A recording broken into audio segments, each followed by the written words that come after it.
Hoy os voy a enseñar 5 casos reales de por qué esto nos ayuda a resolver crímenes.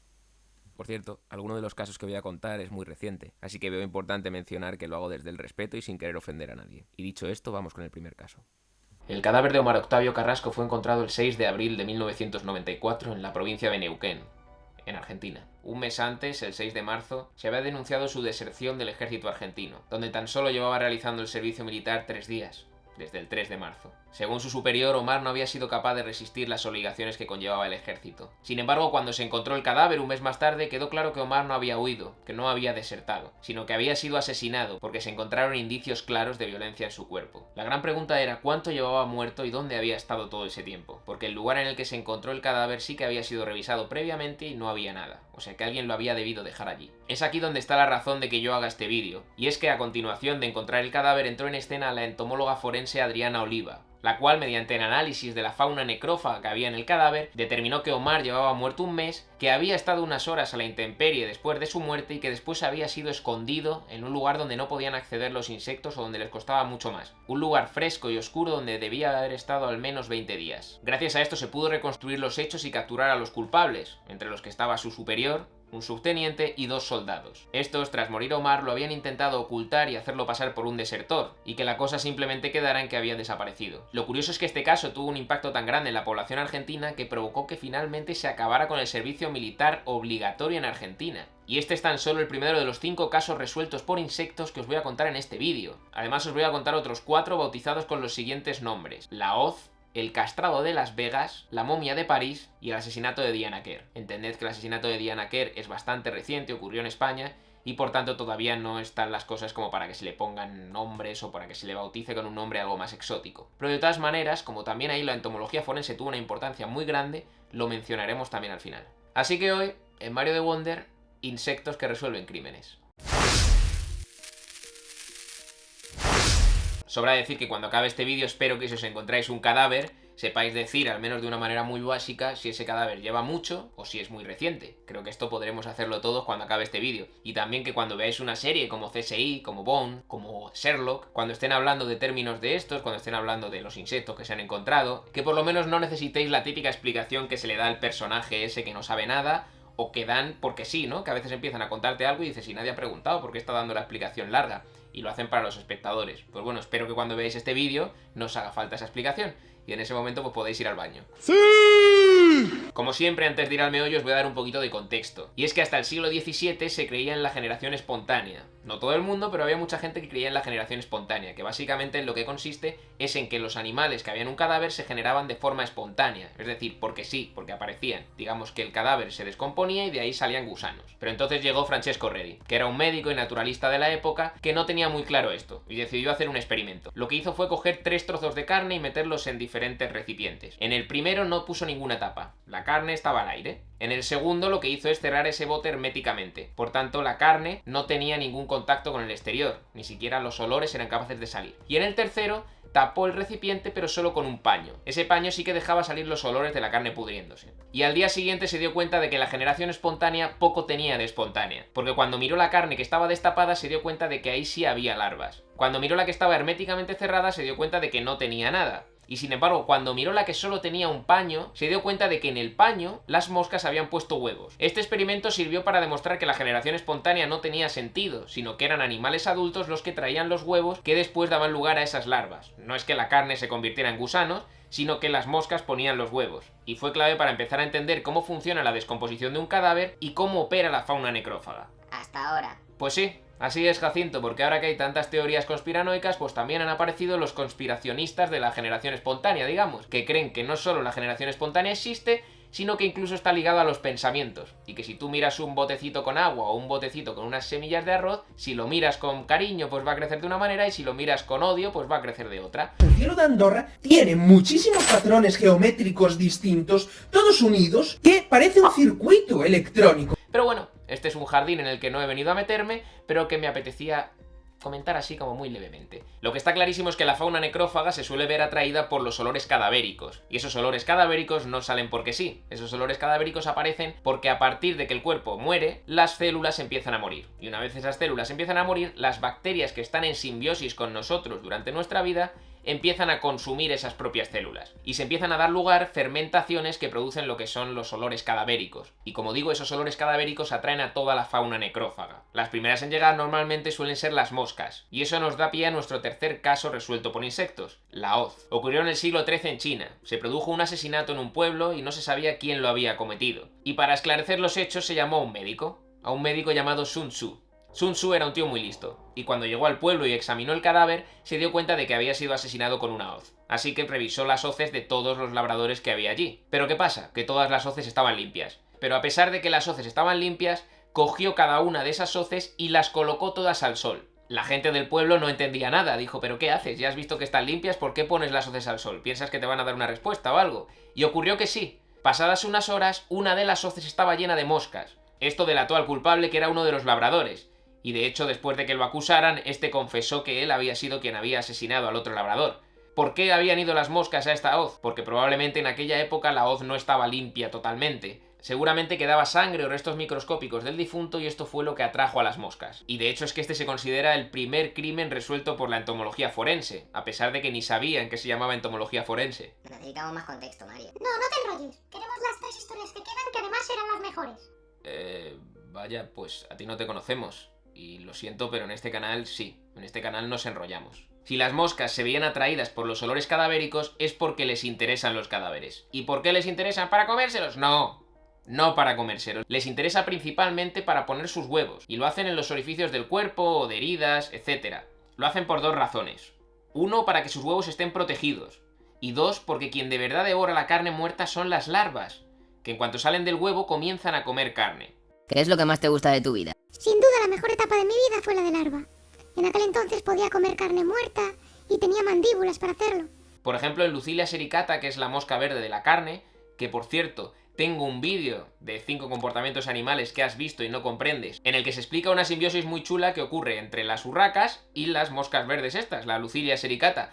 Ya os digo, espectacular. Pues luego de ver este vídeo lo veis. Pero bueno, el caso, que Lucilia sericata, la duración del ciclo vital completo son alrededor de 30 días, donde pasa por estado de huevo, luego de larva, con 3 estadios larvarios, es decir, 3 morfologías de larva, y después del tercer estadio, la pupa. Y por último ya después, el imago, que es la mosca adulta. Y esto que os acabo de contar, el ciclo de vida es algo fundamental. ¿Y por qué es fundamental? Porque si encontramos un cadáver al aire libre, y está limpio, sin huevos, querrá decir que ese cadáver es muy reciente, porque las moscas aún no han ni llegado. Si solo encontráramos huevos, el cadáver puede llevar ahí desde aproximadamente 1 hora hasta 1 o 2 días, como mucho. Y si encontráramos larvas, podría ser que ese cadáver llevara allí hasta 17 días. Si encontramos pupas o crisálidas viables, puede llevar de 6 hasta 32 días. Y ahora os voy a explicar después por qué este intervalo tan grande. Y si encontráramos pupas o crisálidas que ya están vacías, nos indicaría que el cadáver lleva allí más tiempo, que puede llevar incluso 2 meses. Pues no parece muy fiable. Dicho así puede parecerlo, pero es que estos intervalos que os he dicho no son baladís, no ocurren porque sí. Si hay un intervalo de 6 a 32 días para encontrar estas pupas, es porque dependiendo de la temperatura, de la climatología del lugar, de la humedad, de la altura, pues digamos que el ciclo va a ir a un ritmo o va a ir a otro. Pero todo esto está estudiadísimo. ¿Cuánto tarda Lucilia sericata en estar en fase de pupa a 35 grados con tal y tal? Y todo esto está estudiadísimo, por tanto es una manera muy efectiva de calcular el intervalo post-mortem. Hay 3 fases larvales de tricópteros, quirolinidaes... ¿Quieres ser concreto? Estuvo allí un invierno y 2 veranos. Y además de ser capaces de averiguar cuánto hace que murió la persona, también pueden determinar en qué condiciones murió, en qué lugar murió, si lo movieron, si lo escondieron, etc. ¡Claro! Claro que sí, claro que sí. Y tened en cuenta que solo os he contado resumidamente lo que pasa con un ciclo, con el de la mosca verde, Lucilia sericata. Pero en un mismo cadáver se da lo que se conoce como ondas sucesionales o legiones, que son como oleadas de insectos, y además distintos ciclos de generación. Imaginaros que, por ejemplo, un cadáver está 1 año en un sitio. Las moscas no van a cumplir un ciclo e irse para siempre. Van a seguir haciendo ciclos ahí mientras les sea posible. Van a seguir poniendo huevos ahí mientras haya carne donde puedan seguir comiendo sus larvas. Pero es que además van a llegar nuevas especies. Van también escarabajos, como por ejemplo los derméstidos, que se alimentan de piel, plumas y pelo, y llegan un poco más tarde que las moscas. Escarabajos enterradores, que se llevan el cadáver bajo tierra. Entiéndase también que cuando digo que se llevan el cadáver bajo tierra, estamos hablando de cadáveres, por ejemplo, de ratones. Obviamente un escarabajo no se va a llevar un cadáver humano. También las mariposas o las polillas pueden alimentarse de materia en descomposición, o incluso abejas, como la abeja buitre, que es una especie que se alimenta de carne podrida, y que utilizan esta para alimentar a sus larvas y para sintetizar una especie de miel que fabrican. Y es que, curiosamente, estas abejas no están adaptadas a transportar el polen, porque lo han sustituido en su dieta por la carne podrida. Pero pues si esto fueran demasiados datos, tened en cuenta que también van a llegar especies depredadoras de las necrófagas, especies omnívoras que simplemente comen lo que pillen, como por ejemplo las hormigas, especies que llegan ahí de manera accidental. En definitiva, en un cadáver se van a encontrar un montón de especies y no solo las necrófagas. Así que la entomología forense no penséis que es algo sencillo, porque todo lo contrario, pero bueno, espero que después de este vídeo sí que tengáis un poquito más claro en qué consiste. El caso, y a donde quiero llegar, es que hay una infinidad de especies necrófagas, y eso hace que, por ejemplo, si el clima está en un lugar con determinada altura o con determinada temperatura, va a haber unas especies determinadas de esa altura, por ejemplo. Por tanto, cuando luego se encuentre un cadáver en ese lugar, pues tendrá que tener especies que sean concretas de ese lugar. Si tiene especies de otros lugares, pues ahí ya vamos a tener que empezar a sospechar. Imaginaros un caso hipotético en el que se encuentra un cadáver en la playa, al nivel del mar. Y sin embargo, se encuentran especies en ese cadáver que corresponden a 1000 metros, que suelen vivir en lo alto de la montaña. Pues los investigadores lo que van a deducir de ahí es que ese cadáver probablemente se ha movido desde la montaña hasta la playa, y ya de esa manera van a poder reconstruir los hechos, y darse cuenta de que probablemente eso ha sido un asesinato, no ha sido un accidente, porque si hubiera sido un accidente no se hubiera movido solo. O a lo mejor sí, bueno, no lo sé, no soy investigador. Muy interesante, pero creo que ha llegado el momento de los casos reales. Bueno, pues tienes toda la razón, Jacinto, y además creo que es lo que todo el mundo está esperando, o sea que vamos a ello, los casos reales. Pero antes de eso quiero pediros una cosa. 2 huevos así de grandes que tiene. Y es que quiero hacer un vídeo de preguntas y respuestas, que hace muchísimo que no hago uno desde que estuve en el Amazonas, y creo que ha llegado el momento, porque ha llegado gente nueva, porque hay gente que sigue aquí y que seguramente le han surgido dudas. Así que dejadme en la caja de comentarios preguntas para un vídeo de preguntas y respuestas. Pueden ser preguntas de todo tipo, de toda clase.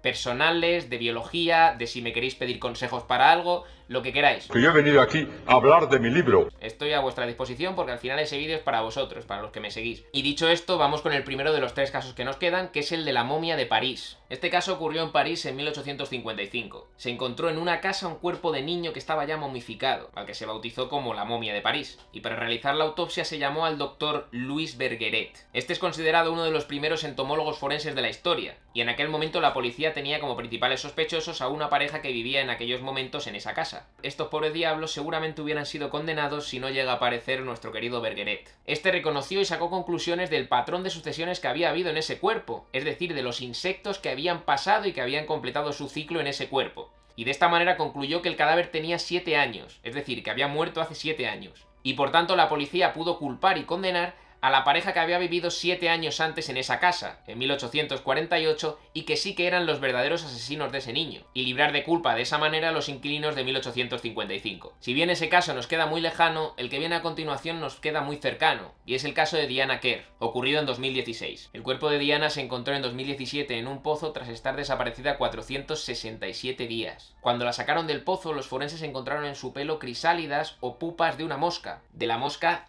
Synthesiomia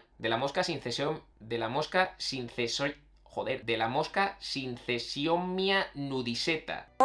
Lo que determinó, como os he explicado antes, que esa mosca había tenido tiempo de completar todo su ciclo, y que por tanto Diana llevaba más de 20 días en ese pozo, lo cual contradecía directamente el testimonio que había dado el asesino, el chicle, y permitió a la policía reconstruir los hechos y de esta manera finalmente condenar al culpable. Pero la entomología forense no solo sirve para encontrar el culpable, y por eso os he traído el siguiente caso, el caso del castrado de Las Vegas. En julio de 2001, obviamente en Las Vegas, se encontró el cadáver de un hombre, un vagabundo, que había sido brutalmente apuñalado y al que además se le habían mutilado los genitales. La única sospechosa fue Kirsten Blaze Lovato, ya que un mes antes había sido asaltada por un hombre y ésta se había defendido apuñalándole las pelotas, básicamente. Además, Kirsten no tenía coartada para la hora del asesinato, a pesar de que las pruebas no eran del todo concluyentes. En 2009, Justice Denis, una revista que aboga por los presos encarcelados injustamente, se puso en contacto con Gail Anderson, una entomóloga forense que analizó las fotos del caso, del cadáver del vagabundo, y se dio cuenta que en el cadáver no había ni huevos ni presencia de moscardones califóridos. Esto fue determinante porque si el vagabundo hubiera muerto de día, como se creía en un principio, las moscas hubieran llegado al momento, más aún en julio cuando había sido el asesinato. Por esto, la doctora llegó a la conclusión de que el asesinato había tenido que ser de noche, un momento en el que Kirsten sí que tenía coartada. Gracias a esta información se reabrió el caso y finalmente se liberó a Kirsten. 10 años después, eso sí, con una vida casi echada a perder, pero al menos pudo recuperar su vida en cierta manera. Y con esto y con Kirsten Lovato termino el vídeo. Espero que os haya gustado, como siempre, que me dejéis un like, un comentario, etcétera, pero en este vídeo lo más importante, recordad, es que me dejéis preguntas para el vídeo de preguntas y respuestas, que yo estaré muy agradecido y que además, pues, os contestaré a lo que pueda. Si me ponéis mucho, pues a lo mejor no puedo a todos, pero si me ponéis muy pocos, seguro que a todos os contesto. Y aparte de eso, nada, que nos vemos en el siguiente vídeo, que no sé si me da tiempo a subir otro vídeo antes de Navidad, pero espero que sí, y en cualquier caso, que tengáis todos muy buena Navidad, felices fiestas, y que nos vemos en el siguiente vídeo. Síguenos y suscríbete, síguenos y suscríbete, síguenos y suscríbete, lo.